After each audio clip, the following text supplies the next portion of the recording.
नमस्कार, news now में आप सभी का स्वागत है। मैं हूं आपके साथ में बैजू अग्रवाल। जैसा कि आप सभी को पता है कि कल भारत का चंद्रयान 3 जो है चंद्रमा की ज़मीन को छुएगा और इसे लेकर जो है पूरे विश्व की नज़र इस समय टिकी हुई है। हम आपको बता दें कि हर स्पेस मिशन में एक समय ऐसा आता है जब इसमें जो वैज्ञानिक काम करते हैं उनकी सांसें फूलने लगती है, क्योंकि उनकी एक छोटी सी गलती के वजह से काफ़ी बड़ा नुकसान हो सकता है। तो कल जो है चंद्रयान 3 जो है चंद्रमा की ज़मीन को छुएगा और इसे देखने के लिए पूरे विश्व के लोग जो है आतुर हैं।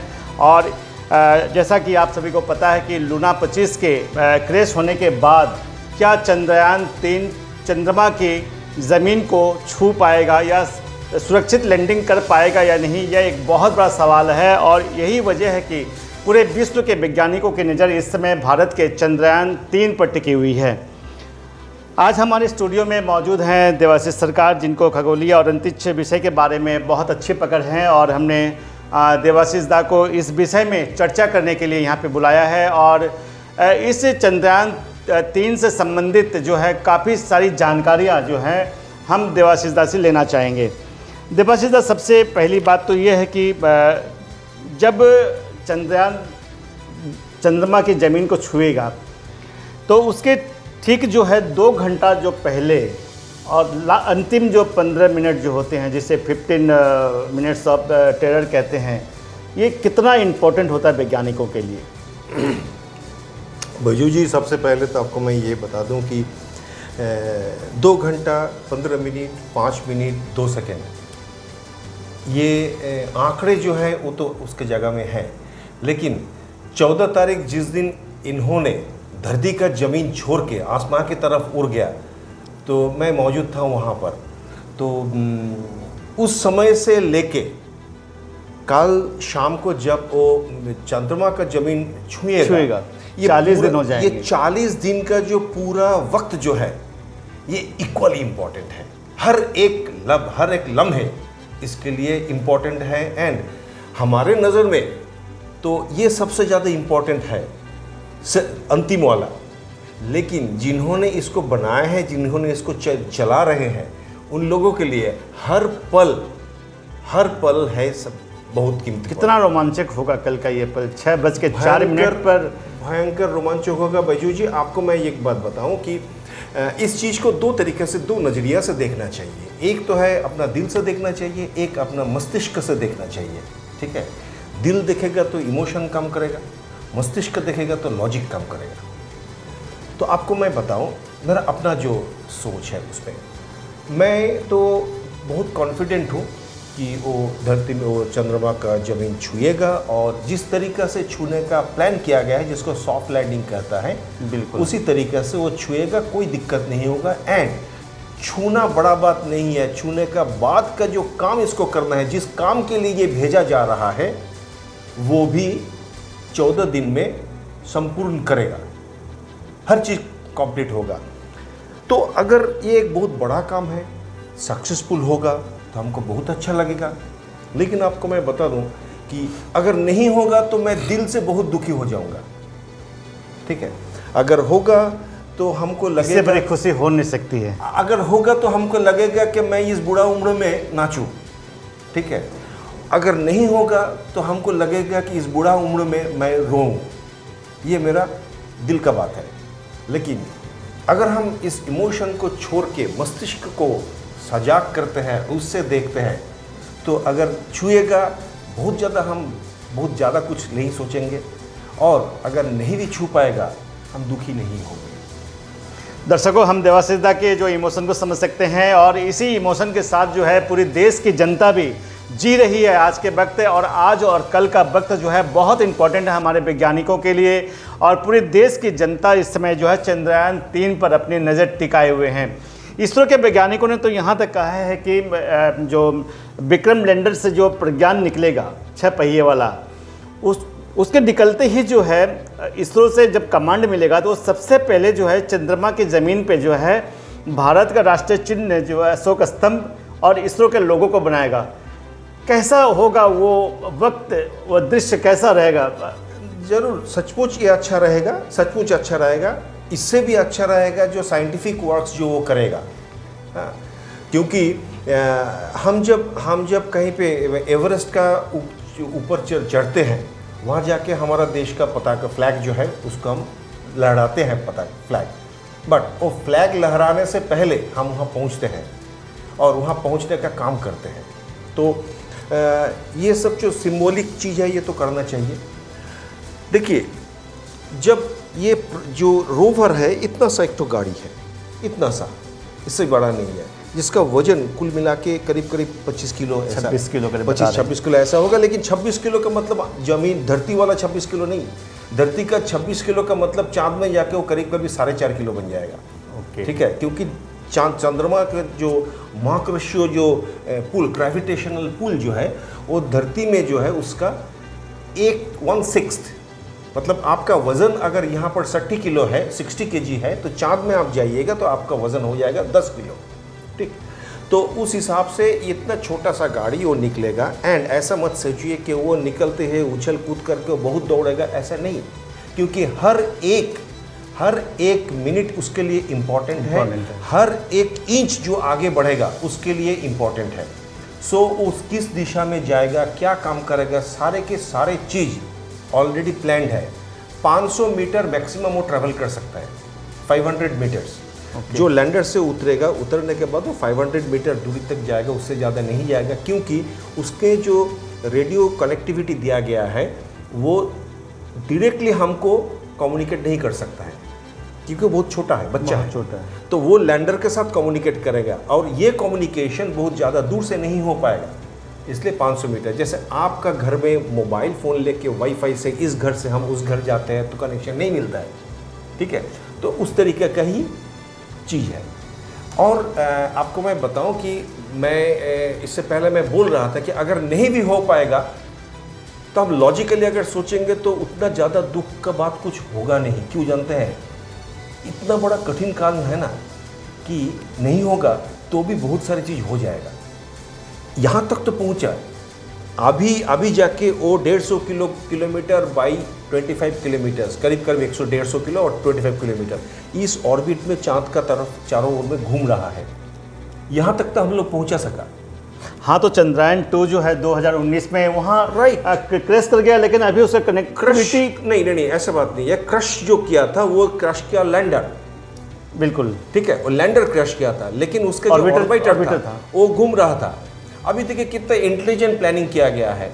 चंद्रयान 2 का ऑर्बिटर वहाँ घूम रहा है, इसलिए इस बार का जो ऑर्बिटर है उस ऑर्बिटर को फुल फंक्शनल नहीं किया गया है, जरूरत नहीं है, इसको सिर्फ प्रोपल्शन मॉडल बना दिया गया है। वो हमारा लैंडर को वहाँ पर ले गया, लैंडर को छोड़ दिया। अब प्रोपल्शन यूनिट जो है, प्रोपल्शन मॉड्यूल चांद के चारों तरफ घूम रहा है, लेकिन लैंडर के साथ चंद्रमा 3 का प्रोपल्शन मॉड्यूल का कोई कनेक्शन नहीं है। वो किसके साथ कनेक्शन लिया, वो 2 के साथ। वो तो तैयार होके वहाँ बैठा हुआ है, तो हम फिर से क्यों बनाएं, ठीक है। ये एक बड़ी इंटेलिजेंट स्टेप। तो फिर हम फेलियर कहाँ हैं, हम तो सक्सेस हैं। Definitely it was a success. And देखिए, अगर वो सक्सेस हो भी जाएगा, अगर कल हम होंगे, जरूर होंगे, कल अगर उतर भी गया, उसमें ऐसा कोई बात नहीं है हमने बहुत बहुत बहुत भयंकर कुछ कर दिया।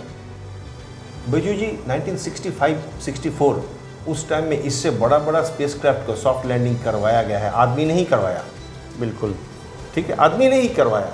तो ये भले वो रशिया का हो, ये अमेरिका का हो, ये इंडिया का हो, चाइना का हो, कुछ भी हो, है तो आदमी का। दर्शकों, हम जो है चंद्रयान 3 से बहुत ही इंटरेस्टिंग चीज़ें जो हैं हम देवाशीष दा से आज जानेंगे, क्योंकि आपके और हमारे मन में बहुत तरह की जिज्ञासाएं हैं कि चंद्रयान 3 को लेकर जो है कि चंद्रयान 3 जो है किस तरह चांद पे उतरेगा, क्या क्या करेगा, क्या एक्टिविटीज़ रहेगी, बहुत सारी चीज़ें जो हम जानना चाहते हैं, जिसके बारे में हमें जानकारी पूरी तरह से है नहीं। और यही वजह है कि हमने आज देवाशीष दा को जो है यहाँ पे अपने स्टूडियो में बुलाया है, और आपके मन की जो जिज्ञासा है उन जिज्ञासा का जो हल आज देवाशीष दा करेंगे। देवाशीष दा, हमारे वैज्ञानिकों ने साउथ पोल को ही क्यों चुना? ये बहुत बड़ा सवाल आप कर दिया है। ये हमारे विज्ञानी सिर्फ नहीं, ये सारे दुनिया साउथ पोल को चुन रहा है। पहले बता दूं मैं, ये चंद्रयान को अगर हम एक बस के तरीके से सोचते हैं, एक बस जो बस में एक पैसेंजर को लेके गया है, पैसेंजर है लैंडर, ठीक है। तो और बस कौन है जो रॉकेट उसको लेके जंप किया था? बिल्कुल जीएसएलवी उसका नाम चेंज कर दिया गया था। तो वहाँ पर पहुँचने का बाद तो उसको अपना काम करना है। तो मान लीजिए एक बस कलकत्ता से सिलीगुड़ी आ रहा है, भले वो जलपाईगुड़ी में पहुँचे, भले वो पीसी मित्ताल में पहुँच रहा है सिलीगुड़ी, बिल्कुल उस बस के लिए बात बराबर है। लेकिन अगर उनको देशबंधुपुरा बाबूपुरा देखना ही उस पैसेंजर का काम है तो जलपाईगुड़ी में रुकेगा। बिल्कुल। अगर उसको पंजाबी पाड़ा देखना है तो पीसी मित्तल आएगा। लेकिन वो बस वाला के लिए पहुंचने के लिए दोनों बराबर। तो साउथ पोल में हम पहुंचे या नॉर्थ पोल में पहुंचे, ये space flight point of view से ये बराबर है। किसी भी जगह में उतरना इट इज़ बराबर, उसके इक्वली टफ। ये इंडिया का ही पिछले चंद्रयान 1 एंड अदर मिशन से पता चला था। वहाँ पर हो सकता है कि ज़मीन में मिनरल्स एंड वाटर बहुत, ठीक है। तो वाटर का चांसेस वेरी पोर है भी, अगर तो स्टॉक बहुत कम है।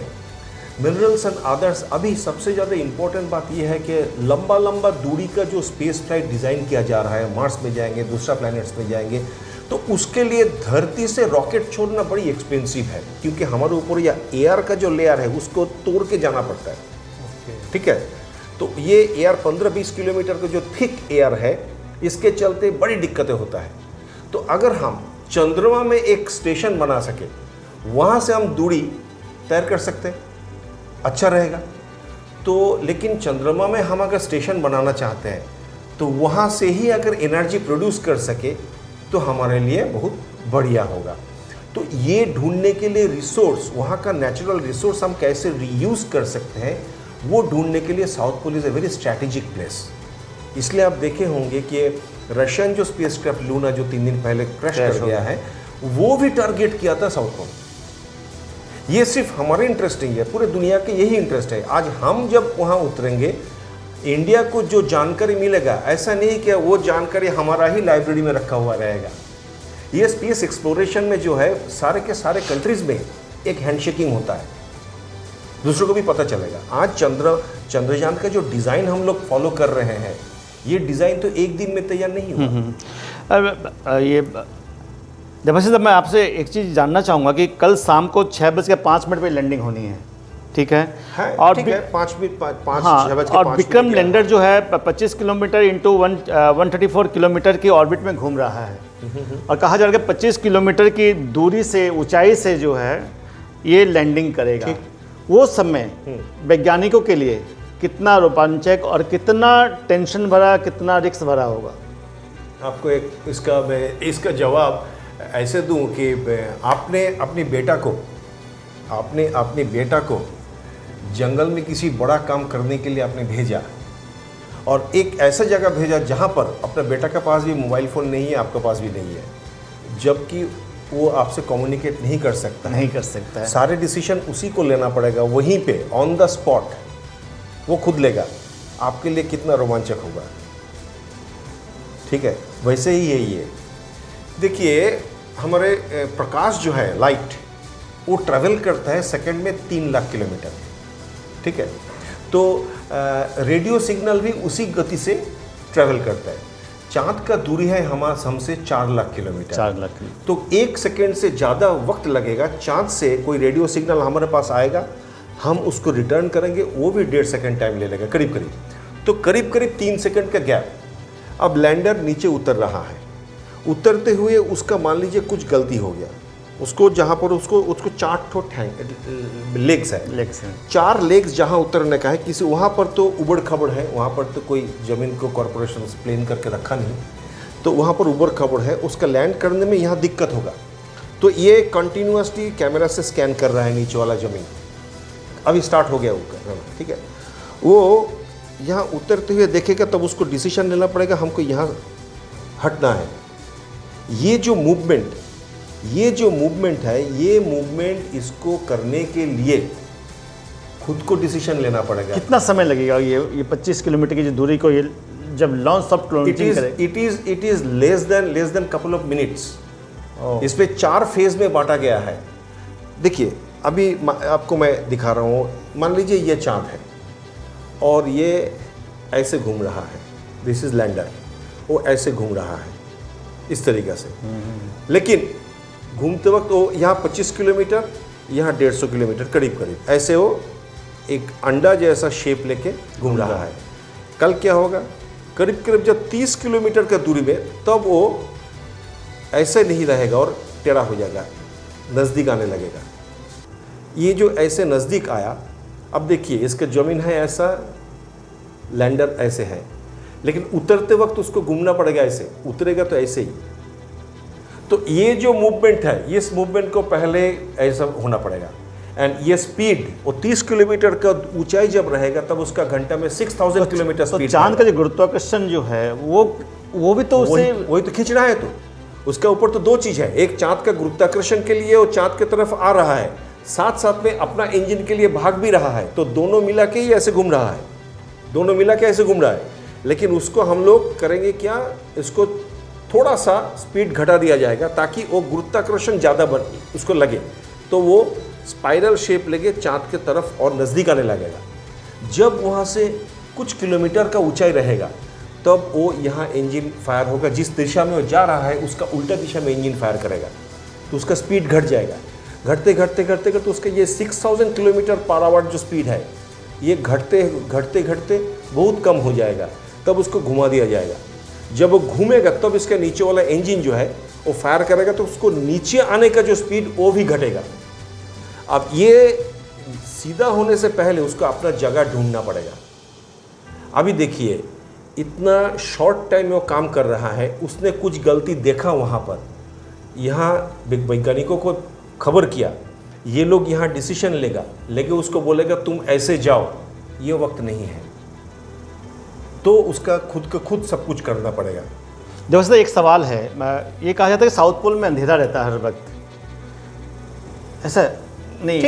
ठीक है, अब बोलिए ना, बोलिए 15 दिन के कोई ऐसा हाँ।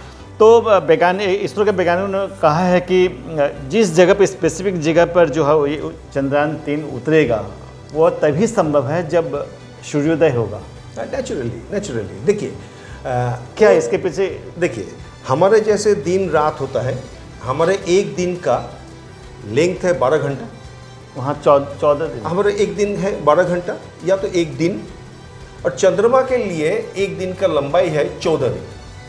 हमारा 14 दिन का मतलब चंद्रमा का किसी एक जगह में सूरज ने इधर आया और इधर चला गया। ये जो सूरज का चलते हुए ये चलने का जो ड्यूरेशन है, ये चंद्रमा में 14 दिन का होता है। अभी क्या होता है ना, ये पोल है, ये सूरज ऐसे घूम रहा है चंद्रमा का चारों, तो ये पोल में उसको सूरज का रोशनी मिलना, वो ऐसे भी सूरज का रोशनी का तेज वहाँ कम रहेगा, ठीक है। और लेकिन चंद्रमा में जो एज बिकॉज हवा नहीं है, तो जहाँ पर सूरज का रोशनी है वहाँ भयंकर हीट है, जहाँ पर शैडो है वहाँ भयंकर ठंडा, ठीक। तो वहाँ पर क्या होगा, एक बात सही है कि जिस जगह में उतरेगा वहाँ पर जब उतरेगा तब उसमें सुबह होने लगेगा। इसी हिसाब से ही किया गया है। ये मिशन है 14 दिन का ही, 14 दिन का, ठीक है, मतलब एक दिन का, मिशन है, चंद्रमा का एक दिन का। तो जब वो उतरेगा तब वहाँ ऑलरेडी सुबह हो गया, तो सनलाइट उसको मिलेगा। एंड जब ये सनलाइट खत्म होगा 14 दिन, उससे पहले इसका अपना सारा काम कंप्लीट कर लेगा। क्योंकि ये अगर हम नहीं करेंगे तो उसमें खुद को जिंदा रखने के लिए, उसको तो सोलर पैनल्स है जो सनलाइट से ये बनाएगा, वो आपको इलेक्ट्रिसिटी बनाएगा। ये अगर हम नहीं करते तो उसमें एक कैप्टिव पावर देना पड़ेगा, और कैप्टिव पावर मतलब उसको बैटरी वाला स्टोरेज बहुत ज़्यादा करना पड़ेगा। एंड हर एक ग्राम वज़न जो है वो मैटर करता है, क्योंकि वहाँ उसको तो यहाँ से उठाना पड़ा, और एक एक किलो देखिए, इस पूरा प्रोजेक्ट का 750 करोड़ का करीब खर्चा है, जिसमें 250 करोड़ है इस चंद्रयान का कॉस्ट, और बाकी जो सारे खर्चा वो 400 साढ़े 400 करोड़ का जो खर्चा है वो उसको सिर्फ यहाँ से लेके एक सवाल है मन में, ये 14 दिन का जो अभियान है, ये क्या 14 दिन के बाद में क्या फिर ये कोई एक्टिविटी नहीं रहेगी इसकी? नहीं रहेगा, इसका जो प्रोपल्शन मॉड्यूल जो चंद्रमा का चारों ओर जो घूम रहा है अभी, वो 6 to 9 मंथ्स काम करेगा और एक्सपेक्टेड, लेकिन इससे ज़्यादा भी करेगा। लेकिन जो लैंड करेगा लैंडर, उससे 14 दिन से ज़्यादा कोई एक्सपेक्टेशन नहीं है और कोई प्लानिंग भी नहीं है, ठीक है। और इसमें उसका काम हो जाएगा। ओके, तो कल जो घटना जो होने जा रही है, कल जो हम तो कहते हैं कि रोमांचक इवेंट है ये, तो आज और कल का जो समय है, ये इसरो के जो वैज्ञानिक हैं जो इस मिशन में लगे हुए हैं, उनके लिए कितना इम्पोर्टेंट है, कितना इम्पोर्टेंट है ये 2 दिन, आज और कल? भयंकर इम्पोर्टेंट है, क्योंकि इस टाइम में बहुत माइन्यूट करेक्शंस, बहुत माइन्यूट कमेंट्स, ये सब देना पड़ता है इस टाइम में, क्योंकि हर मोमेंट पे सिचुएशन चेंज होते जा रहा है, ठीक है। तो सब ने इसको मद्देनज़र रखते हुए, सिर्फ हमारे साइंटिस्ट से नहीं, दुनिया का बहुत सारे जगह का बहुत सारे एजेंसीज को एंगेज कर दिया गया है। जैसे मान लीजिए कल जब लैंड करेगा, लैंडिंग का टाइम में भले उसका कमांड हमको मिलेगा, हमने उसको कमांड दे कि उसमें टाइम लैग होगा, इसलिए वो खुद ब खुद सब करेगा, बात सही है। लेकिन वो क्या कर रहा है क्या नहीं कर रहा है, एंड लैंड हो जाने के बाद भी तो उसका हमको कमेंट देना पड़ेगा कि आप ऑन करो, नीचे उतरो, ये सारी चीज़ तो यहाँ से जाएगा।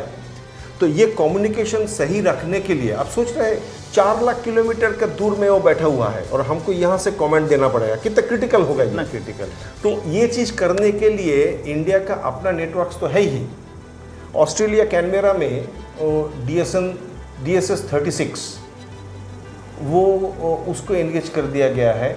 कल शाम को वो कम्युनिकेट करेगा, वो स्टैंड बाई रहेगा, ज़रूरत होगा तो तुरंत उससे हम लोग कम्युनिकेट करेंगे। ओके, तो ये सारे हैंडशेकिंग डिफरेंट कंट्रीज़ का साथ, इंडिया का देखिए पूरे पृथ्वी में इंडिया का डिप्लोमेटिक रिलेशनशिप्स बहुत है, जिनका डिप्लोमेटिक रिलेशनशिप्स इंडिया से बहुत ख़राब है, बट इंडिया का डिप्लोमेटिक रिलेशनशिप बहुत सारे कंट्री के साथ बहुत अच्छा है। बिल्कुल। तो ये रहने का कारण क्या है, बहुत अच्छा हैंडशेकिंग हुआ। जैसे ये हमारा प्रोजेक्ट है, लेकिन ये नासा का एक पेलोड भी लेके गया, चंद्रयान में नासा का एक पेलोड है, हाँ, ठीक है। तो ये तो हैंडशेकिंग है, दोस्ती भाईचारा है। इस बार हमारे इसरो के वैज्ञानिक बहुत होपफुल हैं और उन्होंने ये भी कहा कि चंद्रयान 2 में जो है टोटल 5 इंजन थे, लेकिन इस बार 4 इंजन लगाए गए हैं, और अगर 2 इंजन फेल भी हो जाता है तो फिर भी हम बहुत ही सेफली जो लैंडर को हम लैंड करवाने में सफल होंगे। देखिए, इसमें जब कोई चीज़ तैयार किया जाता है ना, उसका 2 मैं अपग्रेडेशन की बात कर रहा हूँ कि क्या क्या चेंजेस इस बार लाए गए हैं। मैं बता रहा हूँ आपको। फिलोसॉफिकली 2 अप्रोच होता है, एक होता है क्या सक्सेस ओरिएंटेड, एक होता है फेलियर ओरिएंटेड। सक्सेस ओरिएंटेड मतलब हमको ये करना पड़ेगा, ये करना पड़ेगा, ये करना पड़ेगा, वो सोच के डिज़ाइन करना। और फेलियर ओरिएंटेड क्या होता है, हम यहाँ फेल हो सकता है तो उसको ब्लॉक करते हैं, बिल्कुल, यहाँ फेल हो सकता है उसको ब्लॉक करते हैं। तो ये फेलियर ओरिएंटेड डिज़ाइन है चंद्रयान 3 का। 5 इंजन की जगह 3 किया गया है, लेकिन टोटल पावर बढ़ा है, नंबर 1। नंबर 2, फ्यूल, वहाँ उसको चलने के लिए उसको तो फ्यूल देना पड़ता है। ये फ्यूल उसमें चंद्रयान 2 के तुलना में बहुत ज़्यादा है। 3, ये जो एक चीज़ आप देखिए, वो नीचे उतर रहा है, इसका लेग्स जो है, ये उतरने का जो घात है उसको तो डाइजेस्ट करना पड़ेगा, उसको तो स्ट्रॉन्ग इनफ होना पड़ेगा, और नीचे उतरने का स्पीड जितना ज़्यादा होगा वो घात उतना ही ज़्यादा होगा। तो ये चंद्रयान 2 के लिए ये लेग जो बना था उसको तैयार किया गया था 2 मीटर पर सेकंड के लिए नीचे उतरने का, ठीक है। तो चंद्रयान 3 को बनाया गया है 3 मीटर पर सेकंड, मतलब 3 मीटर पर सेकंड स्पीड से भी वो अगर नीचे गिरेगा तो उसका लेग जो है वो शॉक ले लेगा, काफ़ी ज़्यादा स्ट्रॉन्ग है। और एक इंटेलिजेंट चीज़ किया गया है इसका साथ, चंद्रयान 3 का ये जो लैंडर है, इसका चारों ओर में सोलर पैनल है, तो वो किसी भी दिशा में हॉरिजॉन्टली किसी भी दिशा में लैंड करे ना क्यों, उसको सनलाइट, उसका सोलर पैनल को सनलाइट सही मिलेगा, तो वो पावर वो प्रोड्यूस कर लेगा। तो ये बहुत सारे इसके बाहर भी बहुत सारे अपग्रेडेशंस हुआ है। सबसे बड़ा काम खुद मरते मरते चंद्रयान 2 जो करके गया है, वो आज लग रहा है कि प्राइसलेस। देखिए, उसने तो 2 किलोमीटर तक तो आया था, बिल्कुल, हाँ, और उसमें भी स्कैनर था, सरफेस स्कैनर, वो तो पूरा स्कैन करते गया, और वो डेटा तो हमारे पास आते गया। तो अभी ये 3 जहाँ लैंड करेगा उसका इतना ज़्यादा सरफेस इंफॉर्मेशन है हमारे पास जो चंद्रयान 2 का पास था नहीं। वो खुद मरते मरते तो आज भी देखे तो गया। आज भी तो 70 किलोमीटर की दूरी से ही जो है काफ़ी पिक्चर्स जो है मैं शेयर किया है चंद्रयान 3 ने। ये तो देखिए हम लोगों को दिखाने का पिक्चर है और वो खुद का काम के लिए पिक्चर कर रहे हैं, लेकिन उसमें ऐसा बहुत सारे कैमरा सेंसर्स जो है जिसके चलते वो हर एक ज़मीन का जो हर एक उबड़ खबड़ जो है उसका हिसाब किताब ले रहा है और इसके पुराना वाला जो डेटा उसके पास रखा हुआ है उस दोनों को कंपेयर कर रहा है। आपको मैं बता दूं कि जिस जगह में उतरने के लिए टारगेट है ना, चंद्रयान 2 के लिए टारगेट था सिर्फ 500 बाई 500, 500 मीटर बाई 500 मीटर, इतने ही छोटा सा एक जगह को टारगेट किया गया था। तो इसलिए उसमें थोड़ा सा भी 500 मीटर से बाहर निकल गया तो वो एरर करेक्ट नहीं कर पाएगा, ठीक है। बट चंद्रयान 3 के लिए 4 किलोमीटर बाई 2.5 किलोमीटर इतना सारे जगह का पूरा डेटा उनको दिया गया है, इतना बड़ा एरिया में। मतलब वो अगर उसका टारगेटेड प्लेस से इधर उधर थोड़ा सा हो भी गया तो 4 किलोमीटर 2.5 किलोमीटर इस रेंज के अंदर रहेगा तो करेक्शन कर लेगा। प्लस इसका एरर करेक्शन का जो पावर है वो भी बहुत ज़्यादा है। लेकिन इसके बावजूद भी आपको मैं बता दूं कि 5% चांस है कल लैंडिंग नहीं भी हो सकता। हाँ, मैं वहीं पे आ रहा था कि क्या वजह है कि ऐसी अटकलें लगाई जा रहा है कि हो सकता है कि कल लैंडिंग ना हो, लैंडिंग जो 27 अगस्त को भी करवाई जा सकती है। क्या है कोई ऐसा है देखिए, ये गुरुत्वाकर्षण जो है चंद्रमा का सरफेस का हर जगह में हर पोजीशन में गुरुत्वाकर्षण जो है तो वो थ्योरेटिकली जो होना चाहिए एग्जैक्टली सेम तो है नहीं।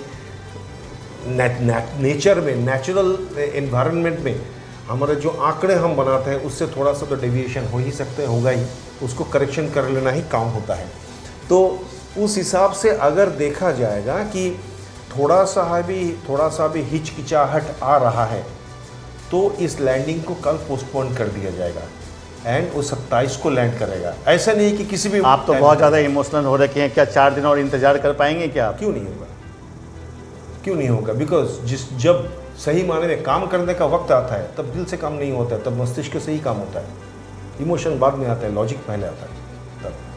तो 4 दिन के बाद 27 को लैंड करेगा। बट हाँ, उसमें क्या होगा, हमारा इनिशियल प्लान ए में लैंड करने का जो एग्जैक्ट लोकेशन है वहाँ से करीब 400 किलोमीटर डिस्टेंस में जाके लैंड करेगा। बट वो भी और एक स्ट्रैटेजिक लोकेशन है, ठीक है। तो अभी देखिए पिछले कुछ सालों में चंद्रयान 2 वहाँ फेल किया, जक्सा फेल किया, जापान एरोस्पेस 2019 से 23 के बीच में 4 मिशन हुए थे जिसमें 3 फेल कर गए हैं, राइट। सिर्फ चाइना का एक तो जो हाँ, सक्सेस हुआ। तो ये जापानी स्पेस एजेंसी वो फेल किया था पिछले मई महीना में। इजराइल लूना फेल किया।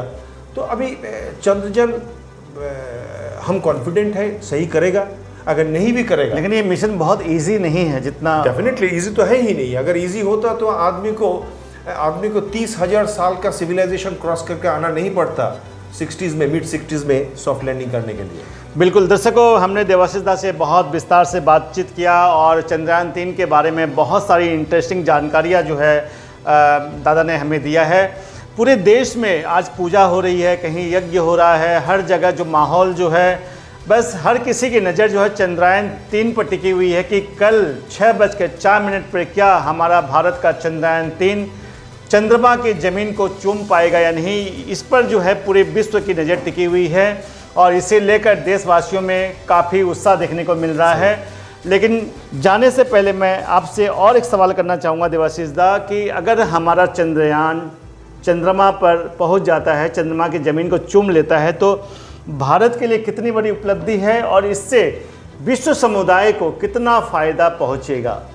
देखिए, आपको मैं एक बात बता दूं कि विश्व में हर एक कंट्री के पास स्पेस व्हीकल और स्पेस फेरी करने का ये नॉलेज नहीं है सबके पास, लेकिन सबको स्पेस पे जाने का रिक्वायरमेंट है, इसलिए ये एक बहुत बड़ा बाजार है।